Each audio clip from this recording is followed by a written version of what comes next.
But you see the courtrooms, technology wise, in the movies and everything, it just is so much different than walking into here, from both the side of being an attorney and here. How has technology changed law, the courtroom, and so on and so forth? What has been Man, like some big things?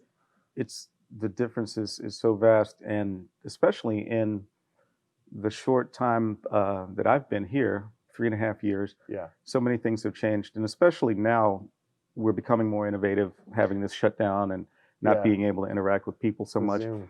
And so in January 1st this of 2021, Hmm.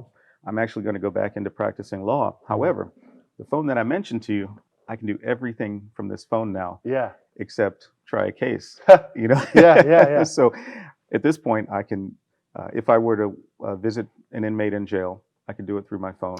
FaceTime You know, or if Zoom. I needed to have a conference or a consultation with a client or his or her family, Yeah, bam, through right here, there. Zoom meeting. You Yeah. know, if I need them to make a payment or maybe pay for a consultation, Cash App. Hmm. You know, you can do Yeah, so much with these things yeah, that you can do everything except try your case. And who knows, that may come soon if we don't get past this COVID deal. yeah. But you may see that on video soon. You know, And so, so like, when you see like the attorneys on film or TV going through all the papers hmm stacked up, now it's easily all digitally available. that's right. In fact, even before I became judge, I had essentially a paperless office Okay. because I don't like clutter, and Yeah, yeah. I'm Who not does? one who's going to go through a whole bunch of papers. Yeah, yeah, yeah. Yeah. So, but with our court, the court system is also getting to that point where there's not a lot of paper, Yeah, less and less paper anyway. yeah. And in our court, I just wanted to mention that it is a felony court, Hmm. and a felony is an offense that punishment would be something more than a year. Mm. Um, in my cases, they're robberies, murders, aggravated assaults. Mm. We did a capital murder back in, I think, September of last year, Yeah. and you might have seen that one on TV. A man who had killed 6 members of a 7-member family, and Wow. yeah, there was one surviving young lady, the daughter, who also was shot, but just she survived. Oh So my gosh. yeah, What wasn't happened pretty. there? He was sentenced to death. Oh Yeah, no. and so and that's done by a jury. In those kinds of cases, the jury decides Mm. whether that person will receive the death penalty or not. So So, and I'll put a pin in that because that's a interesting thought about like when does a jury come in, when doesn't a jury come. hmm But to that case, that I would think that type of case seems there's probably an abundance of evidence against that individual. I mean, that's a horrific yeah. situation, and but how does that even come to jury? How do they not just plea deal? Is that a thing? That would depend on whether or not the state, who's represented by the district attorney, Yeah. whether they're even offering any kind of arrangement other Okay. than a trial. So, Okay. there are various offers that take place primarily on one that's not so, Hmm. voluminous in evidence, Right. Right. but something like that, it's, um, for the safety of the public, Hmm.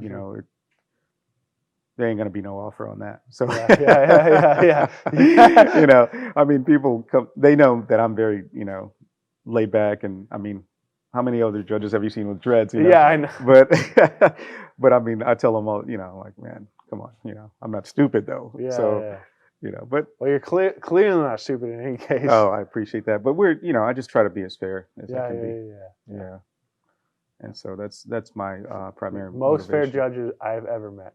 Yeah. I could just tell the moment we met before in the past. I was like, this guy's fair. Oh yeah, yeah. I appreciate that, man. You're very perceptive. That's very, good. very perceptive. Yeah, Just yeah. picked it You up. make a good juror. Okay. Remember that when you get your summons. Okay. I'll remember that. Very perceptive. I'll be like, like Judge Paul said, I'm very perceptive. Clearly, I should be on the jury. That's right. So, That's right. but speaking of jury, yeah. So, yeah, like there's all this perception from the outside public that it's gonna you have the right to jury, so on and so forth. The jury's always gonna be there, but of course there are judgments made without a jury present. Like, what's the difference? Why does that happen? or like what's the scenarios? In terms of, you mean a trial, for example, in Texas, you can try it to a jury or you can try it to the judge? Oh yeah. Okay. In that situation, sometimes either because it's more expedient or because the defense attorney might think the judge is more fair than those 12 people are going to be. Okay. You know, so essentially, based on, and the state would have to agree to waive their jury, their right to a jury as well. Oh, okay. Okay. So, but you know, if a defense attorney, primarily that would be the reason is. So there's so yeah, now it's clicking in my head. They both sides have to waive their right to a jury. So no matter what, that's where it starts at. You have Right. the right to the jury, and it's an agreement between both parties that hey, it's fine that we're not going to do a jury. That's right. Okay, gotcha. That's right. Gotcha. I had a misconception in my head that it was kind of just more by the expediting situation more than anything else. So. Oh yeah. Well, a lot of defendants who come in, they look at me and they're like, "Oh my God, I might have a chance with this guy." He doesn't look like the kind of guy who thinks everybody's guilty. And I mean, you are very beaming with happiness every time I see you. Yeah. Well, thank you. I think that's a good thing to have. Mm-hmm.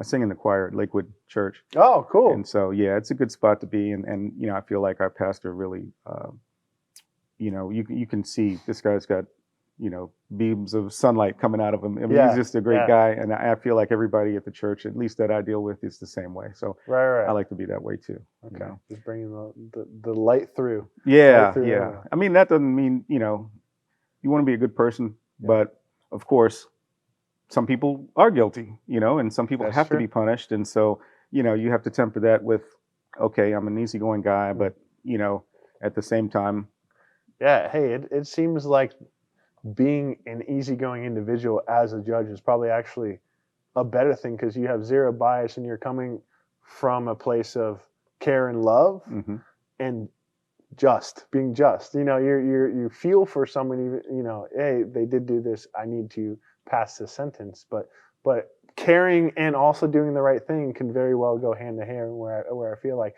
if someone is more like stern, they're more likely to be biased, it seems. Because they're like, I need to be stern because that's my image, I can't let anyone get past me. But coming from a less stern perspective, it's actually better. Yeah, I think it is, and I think too, if you have the confidence in yourself, I don't have to be a jerk to this guy. Yeah. And so, in the rare occasion that it happens that I get excited or yell about something, man, everybody's like, "Well, if this guy's yelling, oh, man. something's wrong." So